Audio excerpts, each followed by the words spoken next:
Good evening, everyone, and welcome to the International Center Goa. We have with us Mr. Shyam Saran, President of the India International Center. I was about to say International Center Goa, and so we have with us Mr. Shyam Saran. He's also been a former Foreign Secretary, but I'll leave that for later when Mr. Kakotkar will introduce the speaker. First things first, please switch off your mobiles. I'm doing that right now. It's very annoying, mobile going on in the middle of a talk or any program. So first things first, mobile's gone. Number two, I invite Mr. Shyam Saran to the stage, Mr. Anil Gupta, and ICG President, Mr. Yatin Kakotkar. Okay, so I have ticked two of the three things I'm supposed to say. The third, I now invite Mr. Yatin Kakotkar to give a bouquet of flowers to our distinguished speaker, Mr. Shyam Saran.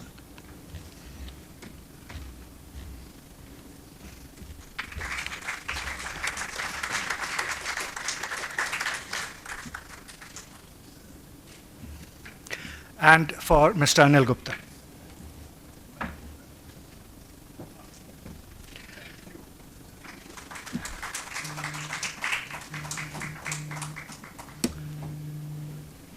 Okay, if your mobile phones are off, we can maybe begin. Okay, now I invite Mr. Yatin Kakotkar, President of ICG, for his welcome remarks and introduction of the speaker. Thank you.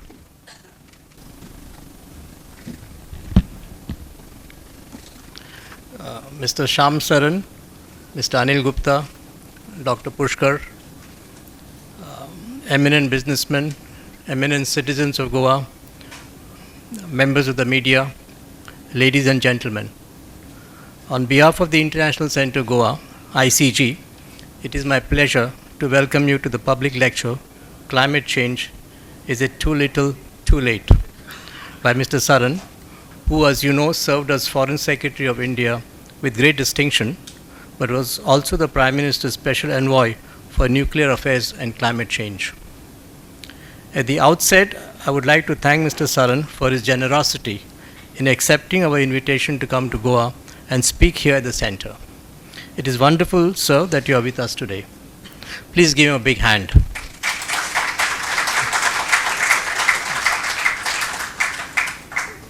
As you all know, climate change represents perhaps the most daunting challenge for the international community of nations and peoples across the globe in the 21st century.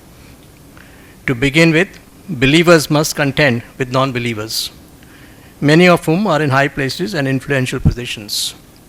But climate change also represents a classic case of the tragedy of the commons, a situation in which individuals with access to a public resource or common act in their own interest, and in doing so, ultimately deplete or contaminate the resource. Replace individuals with countries depleting and contaminating finite resources, and you get a sense of the enormity of the problem on our hands.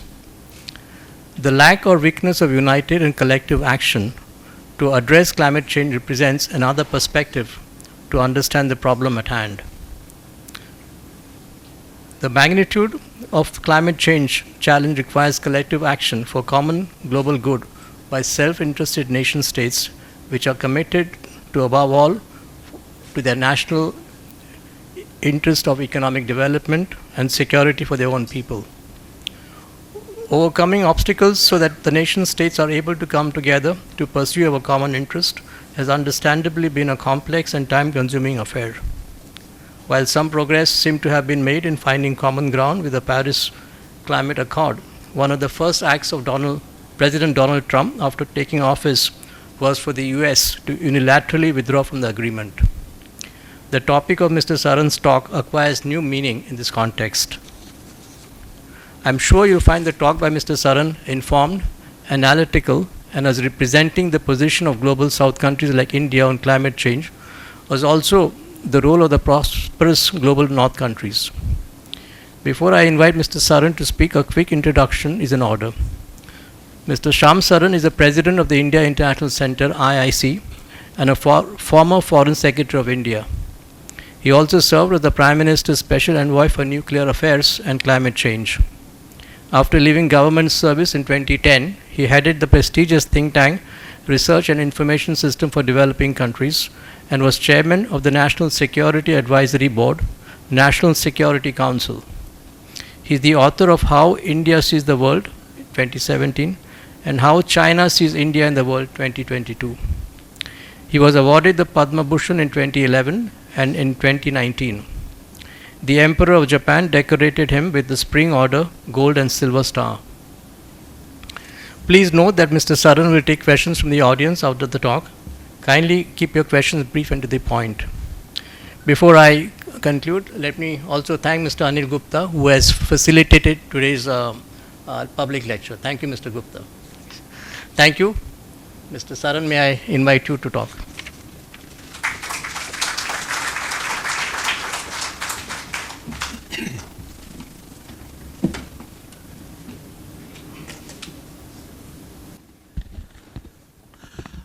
Good evening to all of you.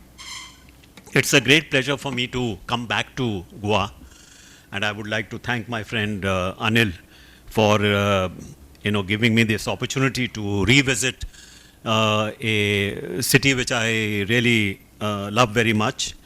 And it's also very fitting that I come here as president of the India International Center to the Goa International Center.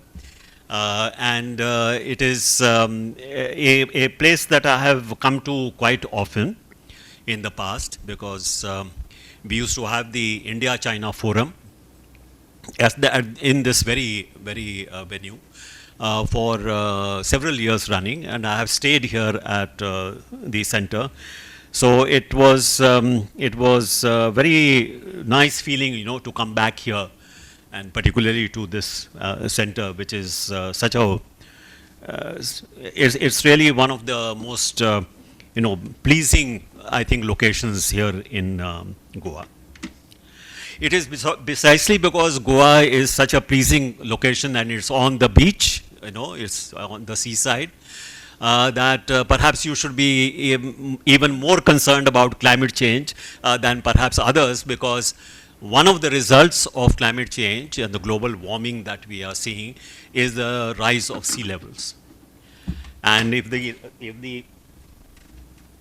sea levels rise, then a lot of the lovely, coastal plains that you see all across peninsular India will actually disappear. Some islands will completely disappear, like the Maldives will not exist anymore. So this is really an existential challenge, climate change. But it's not always very well understood, because there is a lot of jargon involved, there is a lot of complicated science involved. So what I thought I would do is to give you, in more simple language, what really is this challenge which we are facing. Because what is really the reality today is that we seem to have already crossed the threshold beyond which the impacts of climate change are likely to be catastrophic and, more importantly, irreversible. That is the kind of situation that we are facing. It is not that just that global average temperatures are rising, but because of that, there are a number of feedback loops involving biodiversity, energy, food, and health security. And so this is like what is called a polycrisis. It is a vortex of multiple and interwoven crises, of which climate change is only one component. So this is also needs to be understood, that it's not just climate change, but climate change as part and parcel of a much larger ecological crisis that we are facing.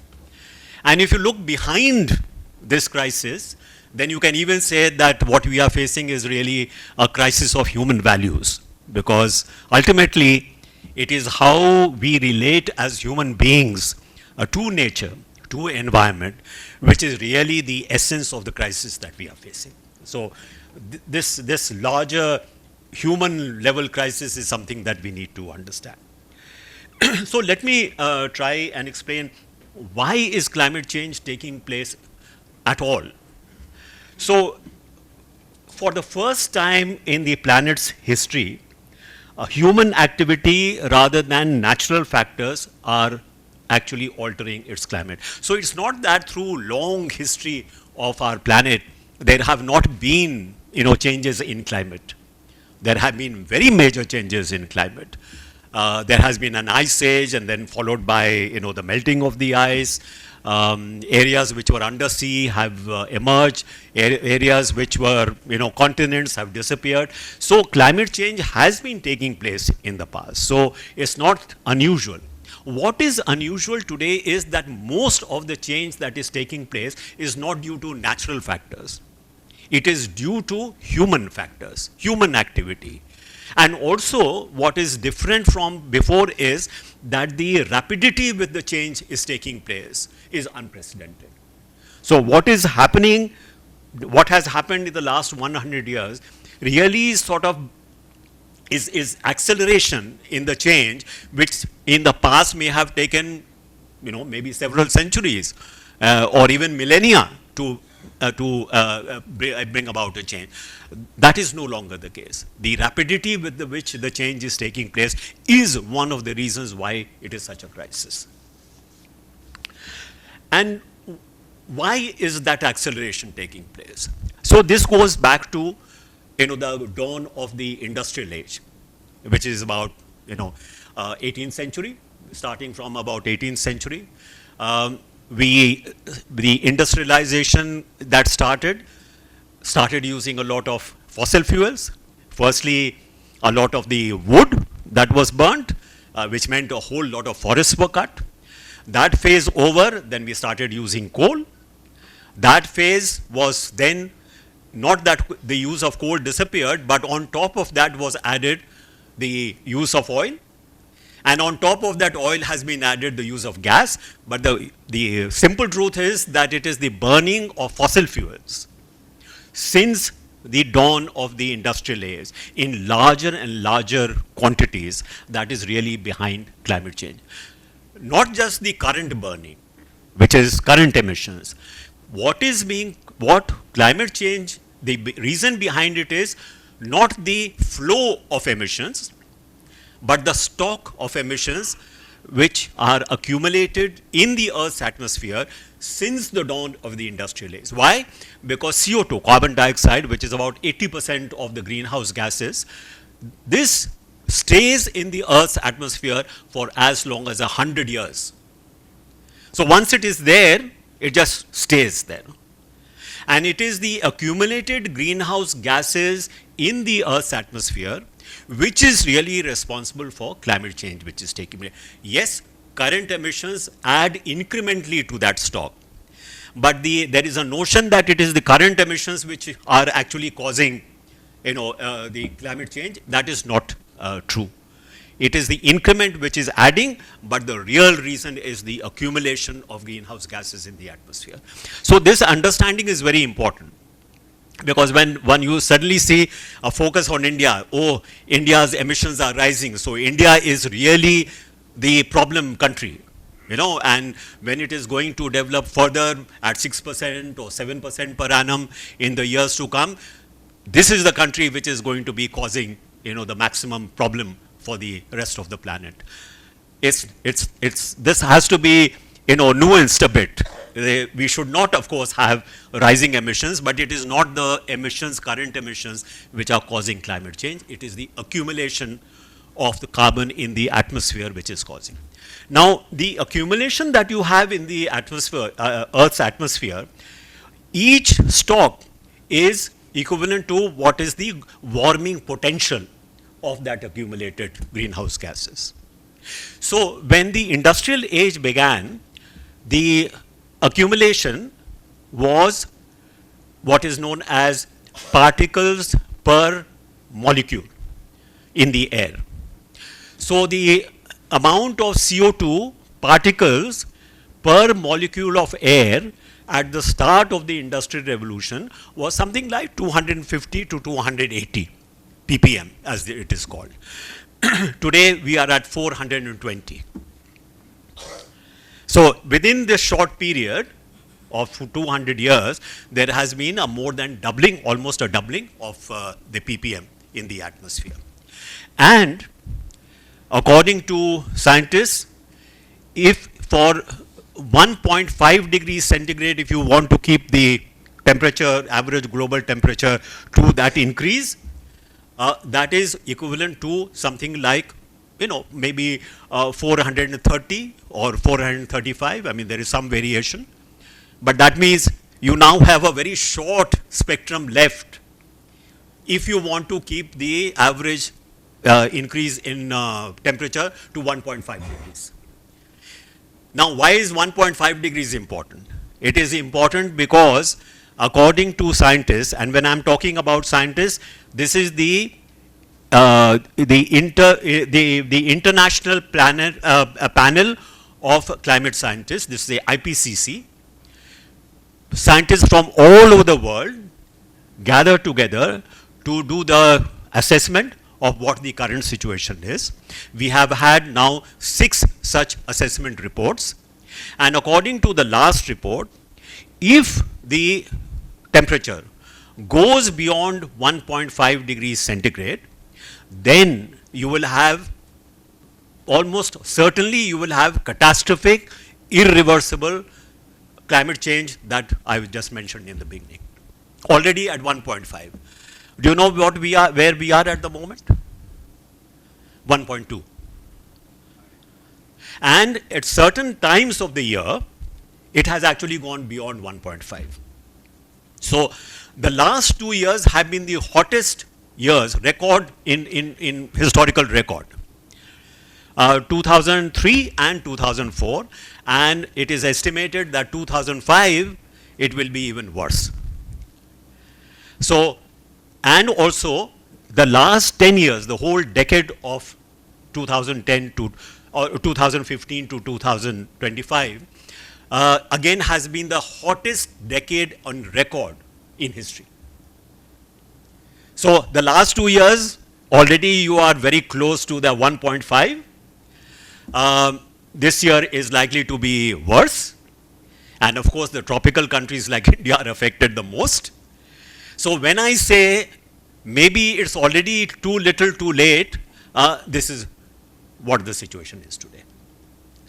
Now, the problem is, as I mentioned to you, that whatever goes up in that atmosphere stays for a very long time. Which means that if somebody says, okay, we can't do it now, we will do it perhaps in 10 years' time, and we'll come back to where we were. There is no coming back to where you were. That's the reality. Because whatever is there, even if, say, for argument's sake, if your emissions global emissions became zero tomorrow, by some miracle, would climate change stop? It will not stop. Because as long as that stock is there, climate change will continue to take place. So this is another, because there's so much of focus on current emissions that, if only we could cut these emissions, the problem would be solved. No, the problem cannot be solved by that because of that stock.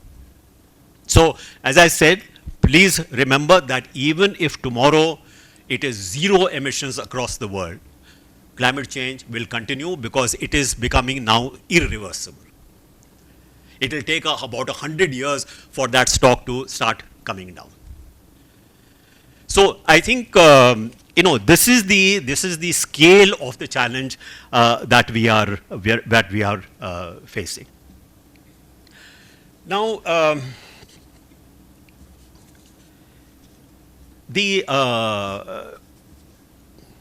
if we are looking at the target in Paris Agreement that Chairman mentioned in 2015, it was supposed to be a historic climate summit. Historic decisions were taken. With regard to the average global rise in temperature, the summit said that we should keep the average rise in temperature by 2050 within 2 degrees centigrade, because at that time they said anything beyond 2 degrees centigrade would be catastrophic. But they said, but we should aim for 1.5 as an aspirational figure. But then the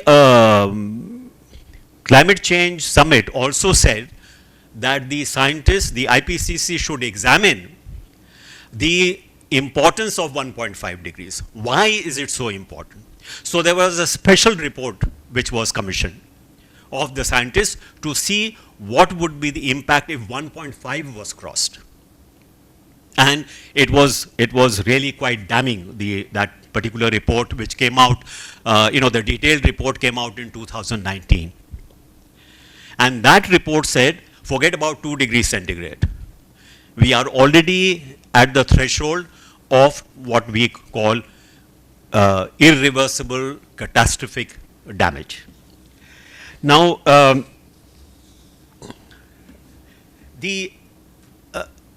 another point which perhaps sometimes is not very clear to us is this whole idea of net zero.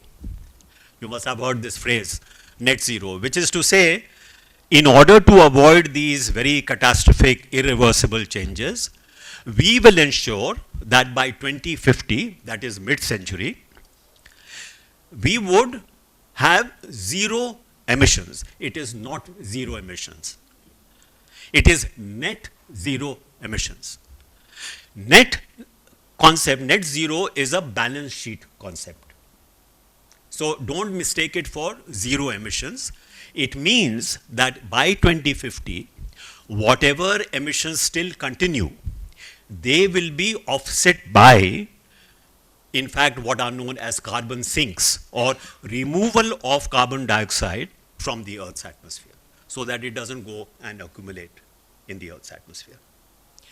So by 2050, even if the emissions have increased from the current level, the expectation is, or the aspiration is, that by then, number one, the natural carbon sinks of the world will absorb the extra emissions, and perhaps technology will create, innovation will create, the possibility of, again, taking out carbon from the atmosphere. So let us look at the carbon sinks. I'll come to the technology part later. If you're looking at carbon sinks, the two largest carbon sinks on the planet, one are forests and the other are the seas, the oceans. So the oceans account for something like 30% to 35% of the absorptive capacity of the carbon dioxide and the warming potential of the greenhouse gases. The rest is forests. So something like about 50% to 55%, that varies, is really accounted for by these two major sinks. I'm not coming to the technology part right now. Now, if you look at these two carbon sinks, what is happening to them? One, forests, instead of expanding, are shrinking all over the world. If you look at the Amazon forests, for example, they are mostly being cut. If you're looking at even our own virgin forests, for example, in the Northeast, you will see that there has been a sleight of hand. They are cutting these virgin forests, planting them with oil palm, and calling the oil palm plantations forests. So by just recategorization, you are hiding the fact that you are actually getting rid of large, huge acreage of forests even in our own country. Forget about what's happening to the Amazon forest, forget about what is happening to forests, for example, in Indonesia, another large source of forest resources. So all over the world, forests are not expanding, forests are actually receding. So if 2050, we are talking about how the forests will actually expand to create that larger carbon sink for the extra emissions that you will be emitting till 2050, that's not going to happen. What about the oceans? Oceans are a very large carbon sink. They really absorb a lot of the carbon dioxide. They really are a very, very stabilizing factor as far as global warming is concerned. Now, what is happening is, to the oceans, the feedback loop that I was talking about. Because of the warming of the Earth's atmosphere, there is a thermal expansion of the ocean space which is taking place. That means the same expands, but it is, in a sense, trying to expand, the surface, which means that sea levels are rising only because of this particular issue. There are many other issues. Secondly, there is an acidification of the oceans which is taking place. Because of this thermal expansion, but much more importantly, because the Earth's oceans have actually become the main dumping ground for plastics, for hazardous chemicals, all kinds of waste. There are actually floating islands of plastic in the ocean, which are there is one particular stretch of plastic island in the Pacific Ocean, which is the size of Texas. Can you imagine? But all over the world, actually, plastics are actually being dumped into the ocean. Forget about what it is doing to our food chain, because microplastics are being absorbed by the fish. So the fish which you are eating is actually contains these small microplastics. So that's a health hazard. But what it is doing to the oceans is that its capacity to absorb carbon dioxide is steadily diminishing because of this. Because of this acidification, most of the shellfish, like oysters, etc., their ability to create that shell around them is diminishing. Most of the corals are dying. So many of the things which provide that kind of balance to the ocean ecology, those all are diminishing. So there is this huge feedback loop which is, in fact, reducing the capacity of the planet to be able to cope with this global warming. So if anybody is expecting that by 2050, we will have, the natural sinks of the world will actually expand enough to, absorb the emissions, that is not going to happen.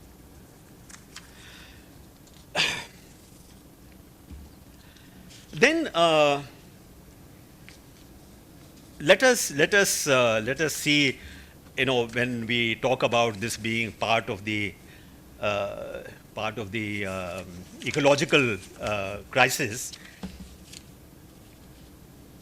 It is said that technology is advancing so fast. You have now artificial intelligence.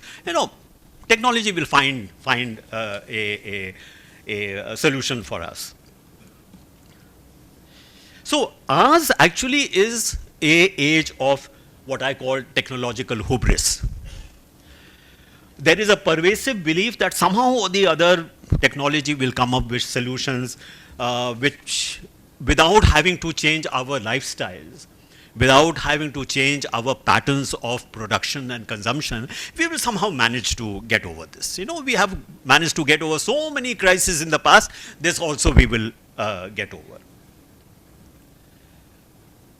I mean, people are talking about quantum computing, they are talking about genetic engineering, whose potential is apparently already being actualized.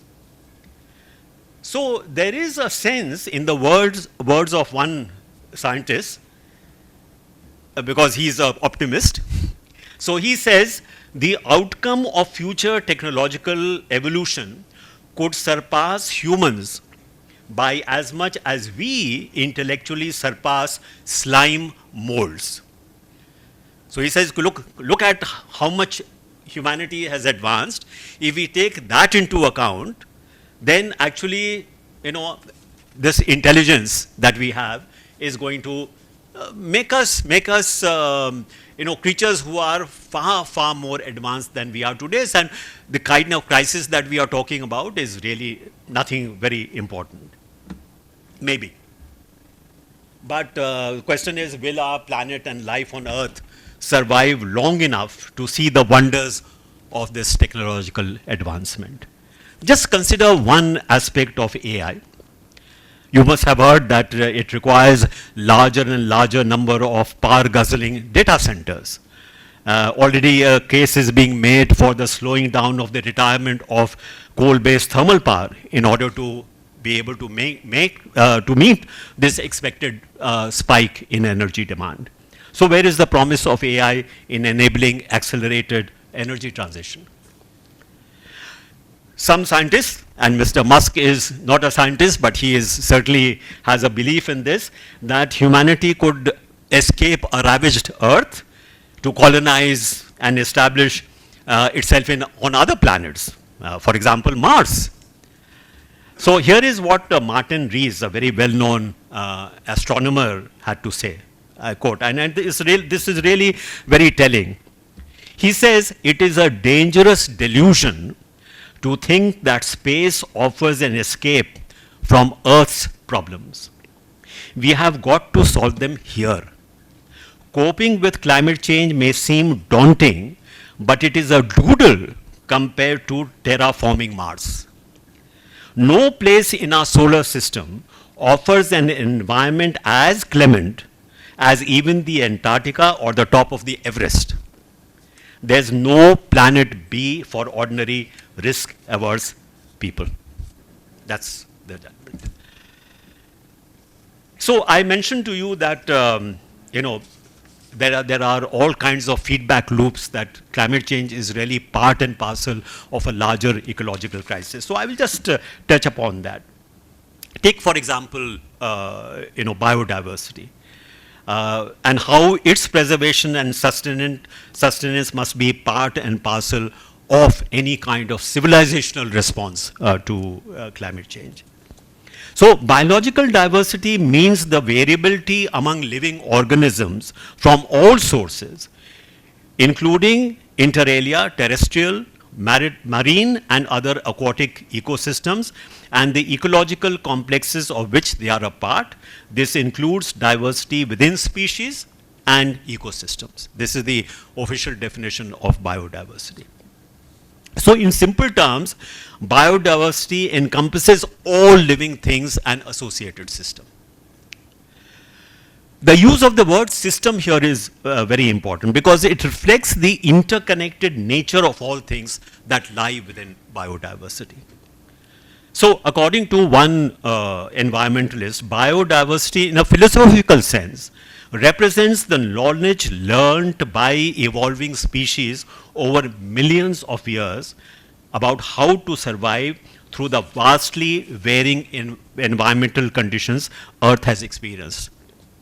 So in this sense, if this is the pool of knowledge, pool of experience of several generations, millions of years that our current species represent, what is happening today is that humanity is currently, he says, quote, burning the very library of life, unquote, through the rampant destruction of biodiversity and alarming species loss which is taking place. The interactions among species enables life to continue and flourish. Without trees, there would be no oxygen in the air. It is the birds and the bees which enable pollination, which enables fruits and nuts to grow. If destruction or exploitation of biodiversity crosses the threshold beyond which regeneration slows down and stops, life itself would be endangered. So most available evidence points to our already having crossed that boundary. Climate change and environmental degradation are only exacerbating this biodiversity loss. So this is the connection between climate change and biodiversity. For example, it is expected that 1/3 of bacterial parasites, which are a critical part of the biological chain, may be wiped out due to global warming. The rate at which species are becoming extinct is estimated to be 1,000 times faster than before our Anthropocene age, since the humans began to dominate the earth. We have been through 5 major extinctions throughout our history, planetary history. But these have been caused mostly by geological events, such as change in climate or the meteorite which hit the Earth many millions of years ago. We may be actually at the cusp of a sixth extinction. That is how serious the problem is. So, I said at the end of all this, what is the conclusion we come to? The real crisis, to my mind, is actually a crisis of values. And what is the crisis of values? Crisis of values is that something which is very actually alien to India's own traditions, India's own culture, that is treating nature. In India, we treat nature as a mother.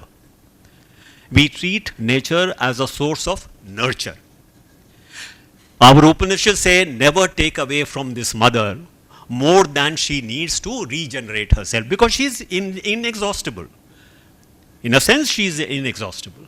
So, sustainability in India meant never take away from nature what she cannot regenerate. If you do let her regenerate, she is inexhaustible in a sense. Kamadhenu, almost, as it is said. So, this is very important, because the industrial age is based on the assumption that nature is a dark force to be conquered and to be harnessed to the needs or the greed of human beings. So, they do not recognize the interdependence of nature, humanity, but in fact, as if humanity is separate from nature.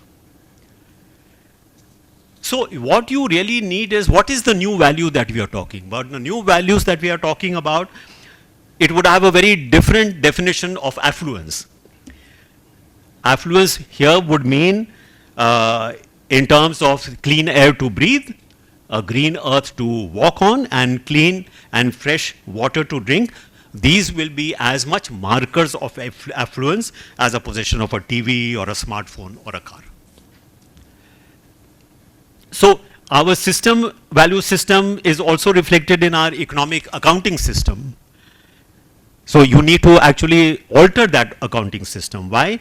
Because it does not reflect the true value of our ecological assets, such as forests, rivers, mountains, oceans, and the value of ecological services. What does this mean? Let me explain this in very simple terms. As long as a tree which is cut and becomes timber and is sold in the market is more valuable than a tree which is actually growing in the forest, don't be surprised if forests are actually being cut. Because, the value system, the accounting system you have is precisely making that possible. The other aspect in the accounting system is that you are discounting the future for present, present consumption. So, the discounting rate today is supposed to be something around 4%. That is, it is much better for you in terms of this accounting system to consume now rather than wait for the future. And the other part is that the concept of intergenerational equity, that is, you must not leave a ravaged earth for your children and your grandchildren. That concept of intergenerational equity has been almost completely, wiped out. So, this is when I said that, it's a aspect of, our value system. This is what we mean. So, I just want to give you an example that you have, for example, cars. Now, the density of car ownership in India is about 18 or 20 per thousand. In the United States of America is more than 1,000 per thousand. In Europe, it is about 800 per thousand. Now, even if a fraction of that density is there in India, not all the energy resources in the world, not all the land which is available would be enough to be able to accommodate that. So, there is no alternative but to go in for, you have a right to mobility, but you do not have a right to a car. So the consumption standards that we are all aspiring to is simply not feasible in a country like India. And yet, that is where we are going. Yeah. So, if we are able to, at least get back to some sense of that cultural tradition that we have. We today talk about how glorious our ancient culture was and how we must return to our roots. Well, that's not what we are doing, in a sense. So I will end with, what Mahatma Gandhi said. I mean, his death anniversary will be just in a week's time. And he said it was very important what he said. He's remembered more for his contribution to the independence movement, but not many people have actually focused attention on his concept of ecology. And he said, nature has enough to satisfy everyone's needs, but not to satisfy anybody's greed. That is really I think this is just a one sentence, but I think it sums up exactly what challenge which we are facing. Many other things I could say, but I think I will stop here and maybe we'll take any questions that you have. Thank you very much for your attention.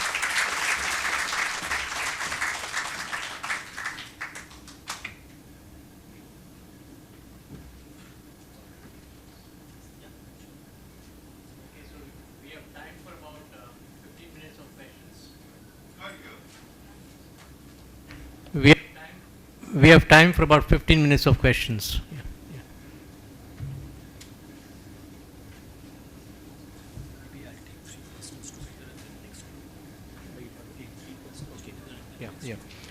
We will take 3 questions together and then we will take the next 3 questions.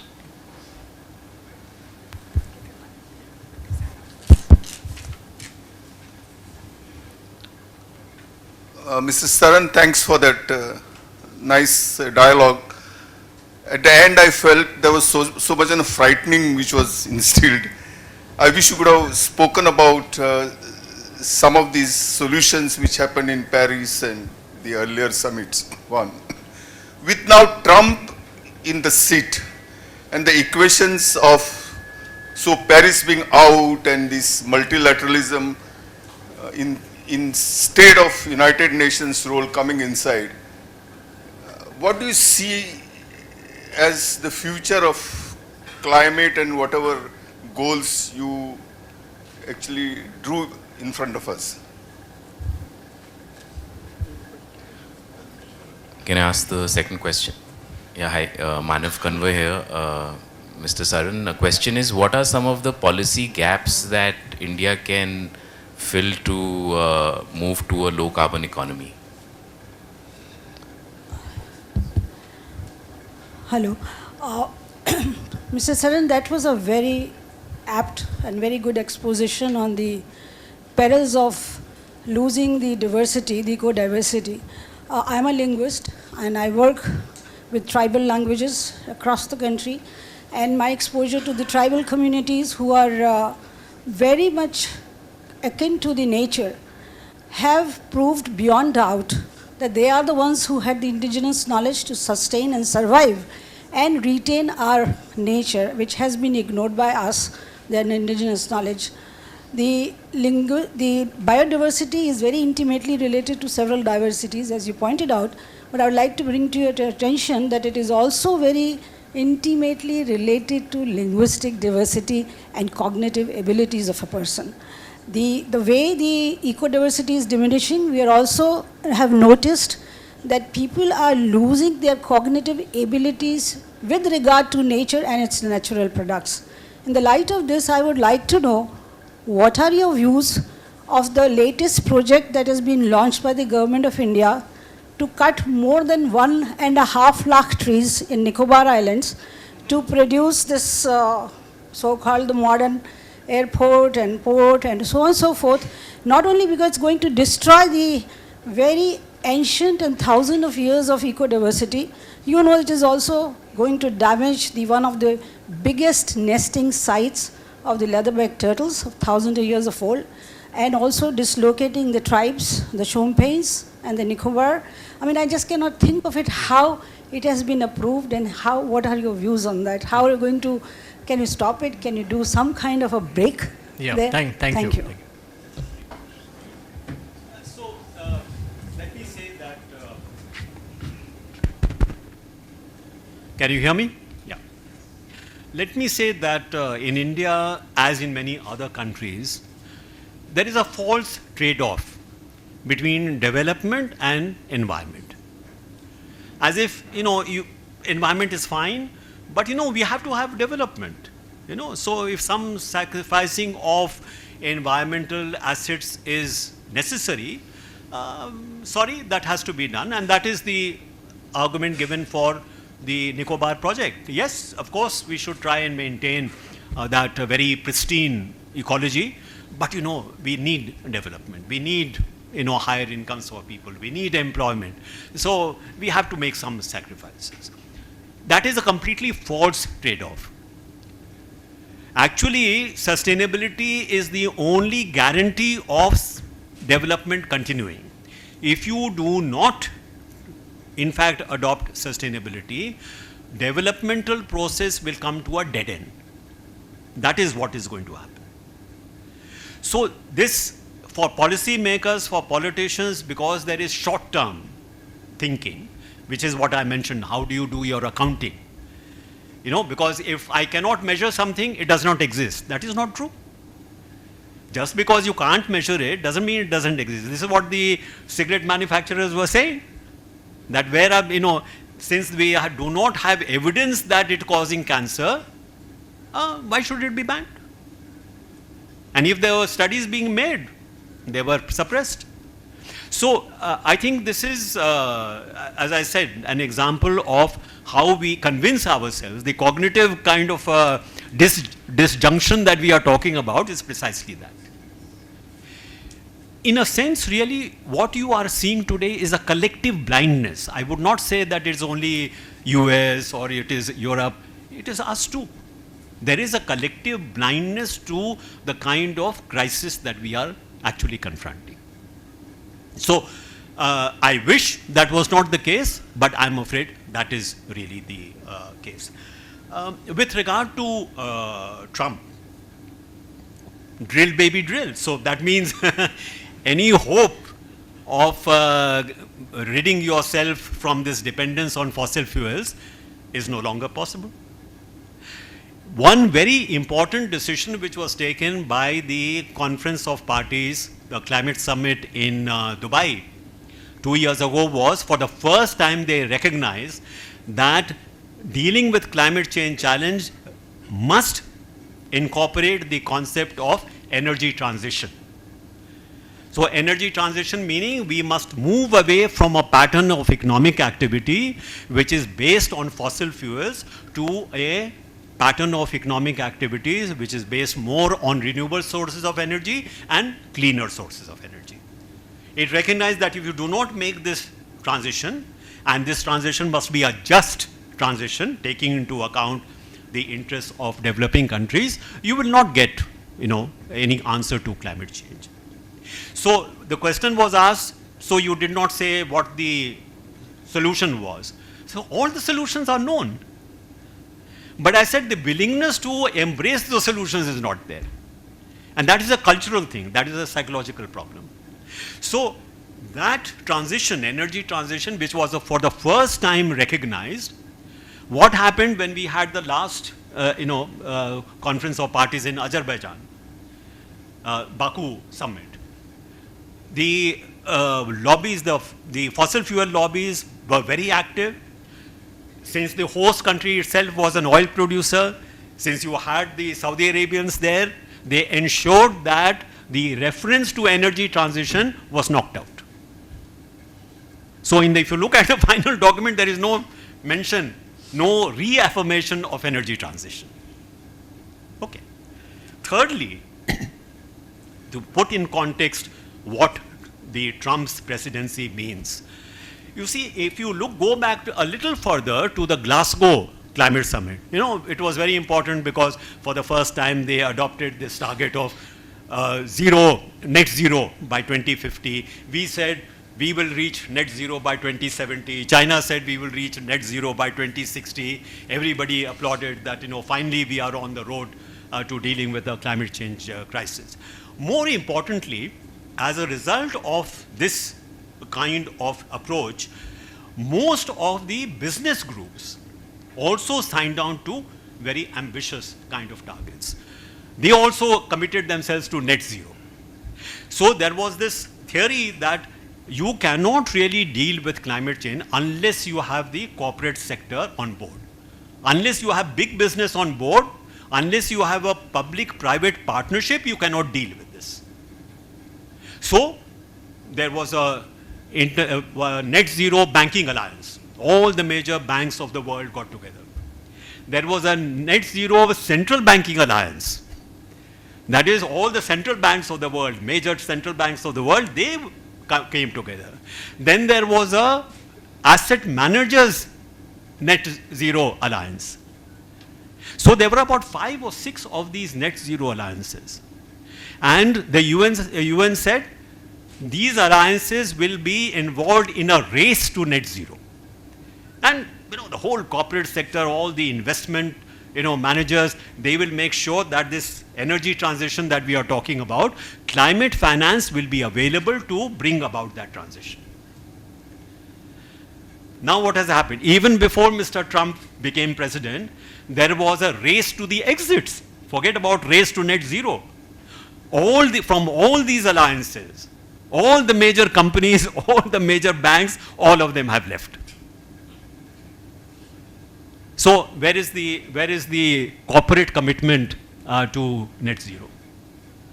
So it is no longer something that, earlier we used to talk about greenwashing, that at least they are recognizing that they have a responsibility. Now there is nothing. Because if Mr. Trump says drill baby drill, why should anybody else follow this renewable energy push? More important, if the United States of America, as the largest economy in the world, most powerful economy in the world, does not accept any kind of restraint on its fossil fuel economy, it will also mean that the competitiveness of, say, European industry and other countries will also diminish. Because if they don't have to, put in place regulatory mechanisms, or they put in place, restraints on the fossil fuel industry, then they will lose out in the international market. So don't be surprised if in Europe, which is supposed to be telling a good story on climate change, even there it actually starts backtracking. Already you saw during COVID, all the very high sort of sounding, ambitious the targets which were put forward, as soon as their lifestyles became threatened, coal-based thermal power plants started being opened up again. So I think, we are, as I said, I'm sorry that I sound pessimistic. I'm sorry if I sound alarmist, but I'm trying to tell you it is really a very alarming situation that we are facing. And the consequences for developing countries like India will be far worse than perhaps the high-income countries.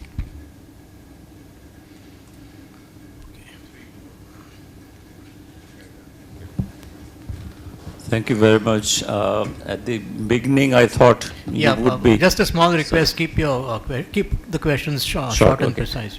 My question is very simple. Till now, everybody has been talking about the solutions of reducing the carbon footprint, reducing the emissions, net zero, and all. You said that the major damage has already been done because of this. So, is there anyone in the world using quantum computing or AI or whatever, who is trying to find a solution if we could actually reduce that or somehow make an opening so it releases up?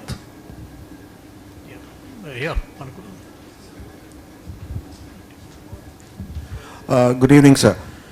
It's pretty much a doomsday scenario, as Mr. Saran has so effectively and so brilliantly pointed out the monumental stupidity that humankind is actually engaging in.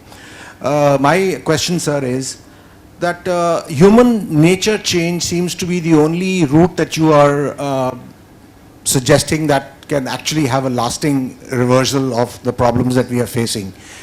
Society as a whole is also looking at these issues. For example, I at least no longer go to a supermarket and demand a plastic bag. I carry my own bag. My son doesn't buy a product which has got a single-use plastic. He says, I'll not buy a product which is being retailed by the corporate cheese makers or whosoever with a single-use plastic. So there is a societal awareness which is coming, perhaps it's very gradual. My question, sir, is do you see an organizational policymaker response, governmental response, social awareness campaigns to be mounted which will actually assist in arresting this kind of a decline? Do you see that really seriousness even in the parts of any governments of India, state, panchayat? Nowhere. I mean, there is no such campaign. But do you, from your window, because we don't really get access to that kind of information or visibility, but from your perch, do you see that any such urgency at the policymaker level or at the economic development ministerial level, etc.? Thank you. Yeah. Thank you, sir. Right in the front. Thank you. Thank you for the excellent exposition, actually. I'm Nalin from the Climate Collective. The last 16 years I've been in climate, I'm quite heartened by the shift in thinking around climate change, if not the pace of progress. Right now, I believe India's stance of common but differentiated responsibility is right. At the same time, I don't believe issues of climate justice will be solved. Now, with this premise, how should the Indian government, in conjunction with the private sector, approach setting its priorities for climate action?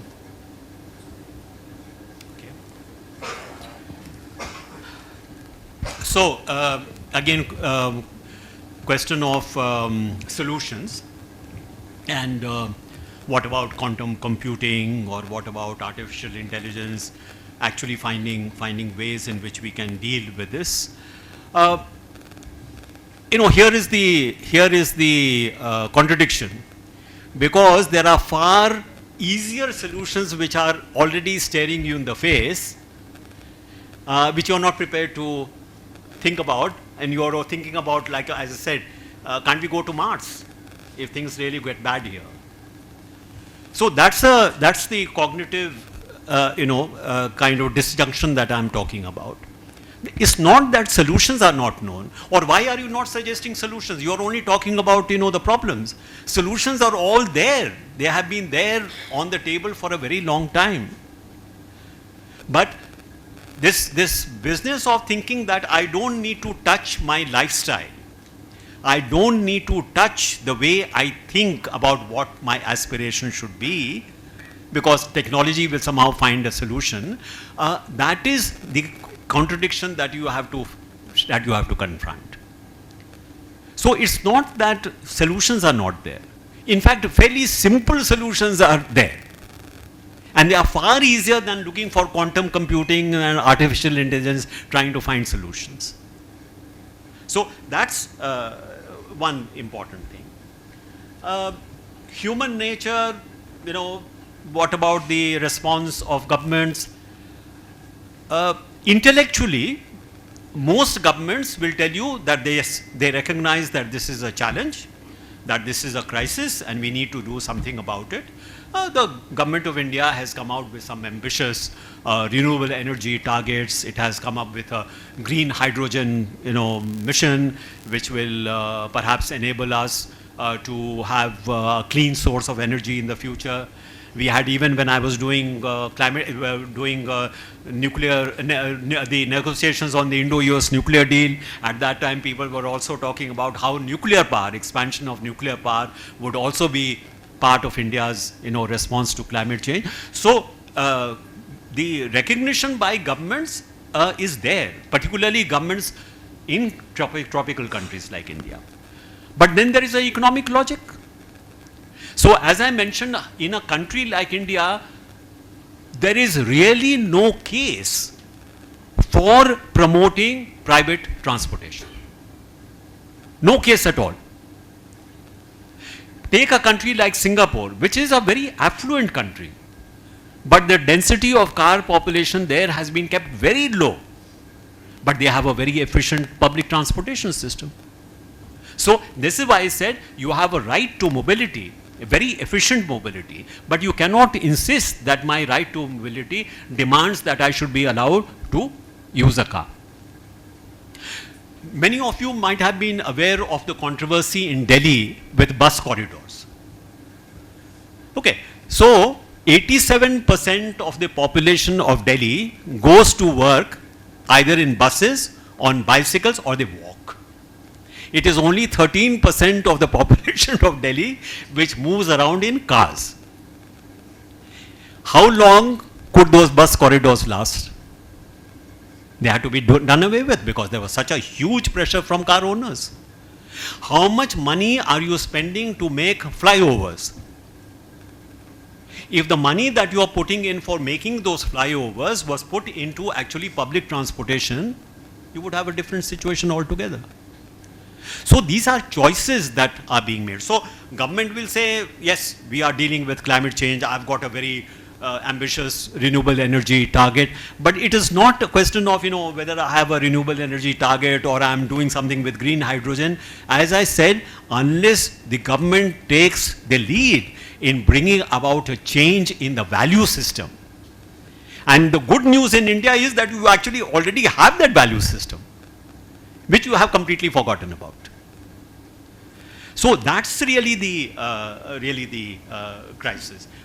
India, I think the problem really is that in limited ways, India has actually told a good story on climate change. It is doing much more in a sense than many other countries are doing. But here is my view. Even if there was no climate change argument, supposing you put the climate change argument aside, on the sheer argument of energy security, you have to make that transition from your current reliance on fossil fuels to renewable energy or to clean sources of energy. Because 90% of your oil is imported. 60% of your natural gas is imported. Even coal, which you say you have plentiful of, even that 30 to 35% of that coal is, and from where? The countries which are telling you, you are the problem. They are also selling you coal. So, to put it in perspective, I think that if we try to do as much as we can to try and create that more congenial global climate change regime, but even if that were not to happen, in our own interests, we must make that change. Yeah. It's a question of whether you have time or Yeah, we'll take a last set of 3 questions, please. Yeah. So, Thank you. So my question is just I am very keen to know this. It's not a blame. So we blame the politicians and corporates. How much of blame the environmental NGOs must take for the present situation? Thank you. Anish. Yeah, thank you, Yatin. So great speech, and I want to say that we set up these large renewable energy plants. We've seen a huge offtake from large MNCs and MSMEs alike, and primarily because economically it makes sense. As you rightly said, the IRRs are pretty high, payback is pretty quick, and it's hit a point where it's lower than the grid tariff rates. But how or what kind of policies can you put in place to ensure that newer technologies, which are not cost effective as yet, like battery energy storage systems or green hydrogen for that matter, gets implemented, because it all starts with scale. With scale, the costs go down.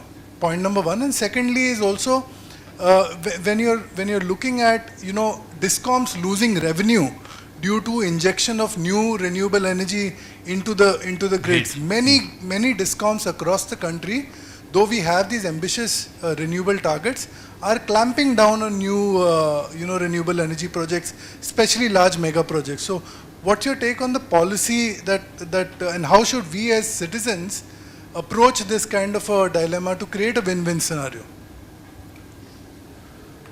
Yes, the gentleman. Thank you. It was nice to hear about intergenerational equity, not from me. I just had a short question. You talked about the carbon emission currently and reducing it down to net zero. But isn't it better to think of it as a stock and say that we can only emit so many tons of until we hit 2 degrees centigrade and then work backwards as a rationing system? We'll take 1/4 and the last question of that person there. Thank you, sir. Thank you for sharing your valuable insights. So, sir, I have some questions that despite the agreement like Paris Accord, the emission continues to rise. So, do you believe there is a problem with the global structure to manage the emissions? Or do we need to adopt the new structure, or we need to, change the framework to manage the emissions? Thank you. Yeah. So let me take the last question first. The framework was already there. The UN Framework Convention on Climate Change, one of the most ambitious, climate change agreements, was actually already negotiated by consensus in 1992, the Rio Convention. So it is not that we don't have that framework. What has happened is that since Rio 1992, instead of you building upon it, expanding that aspiration, expanding that effort, you have been shrinking. So when I was a climate change negotiator, what the Western countries were really doing was to eviscerate the UN Framework Convention on Climate Change. India was always presented as the bad boy. You are standing in the way. You are not allowing an agreement to be made. All that we and I as a negotiator was saying, I am not asking anything for India. I am just asking you as people who have signed on to of your own free will. Nobody put pressure on the US, nobody put pressure on Japan or Australia. You have by consensus agreed to a UN Framework Convention on Climate Change, and you have agreed that on the principle of common but differentiated responsibility, you will bring about a larger reduction in your current emissions because developing countries will need more time to adjust. So that principle was already accepted. Already you had a framework, already you had a basis on which actually you could have made tremendous progress.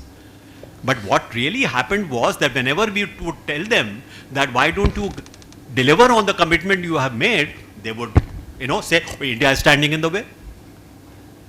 So I think the politics of it, and I must say that we were not able to put our viewpoint across with the kind of persuasiveness that maybe we should have.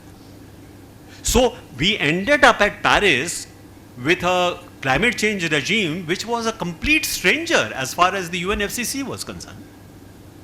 We presented UNFCCC, we presented Paris as if it was a great, huge achievement.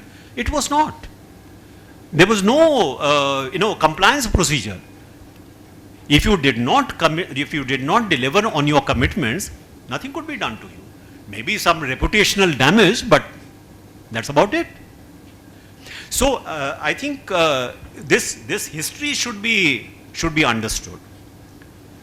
That those who have actually been responsible for that all accumulated greenhouse gases in the atmosphere, they are the ones who do not want to make any change.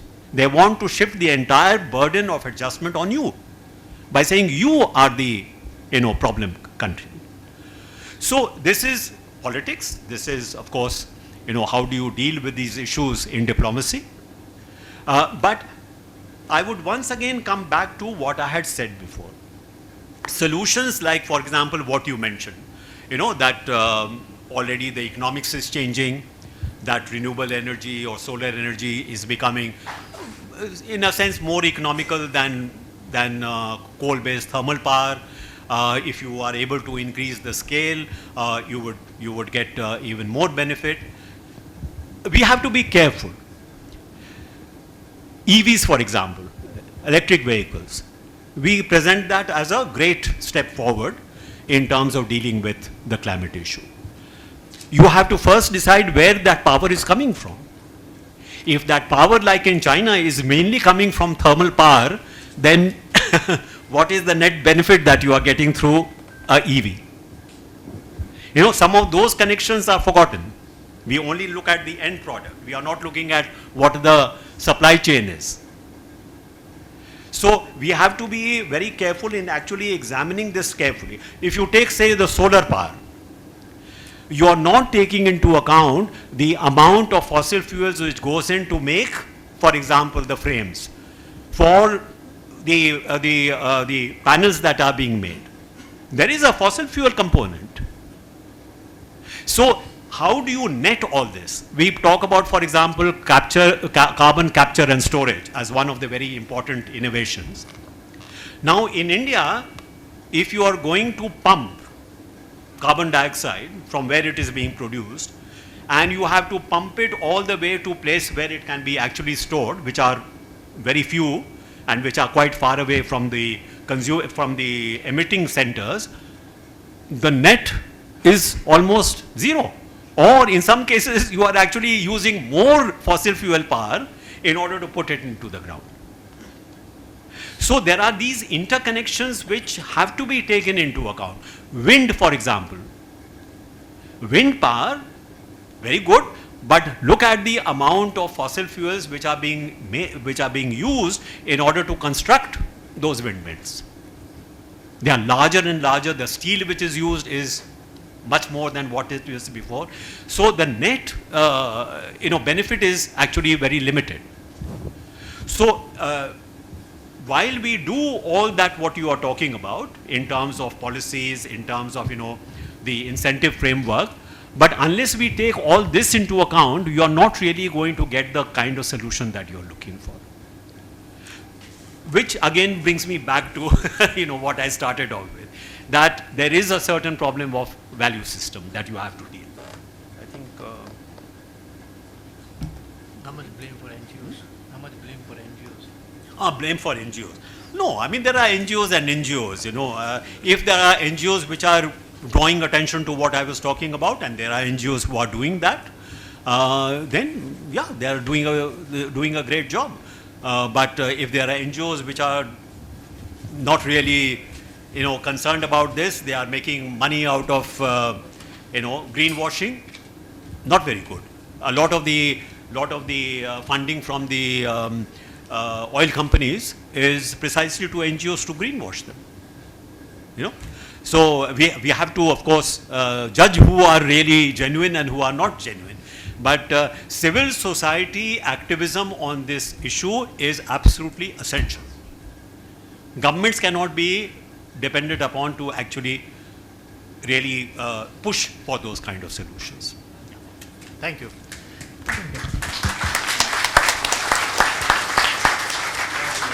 May I?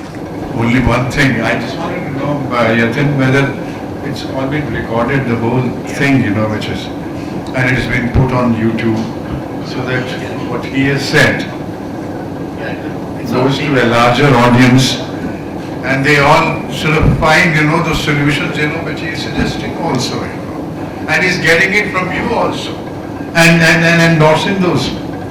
Thank you, Shyam. It's been wonderful, absolutely.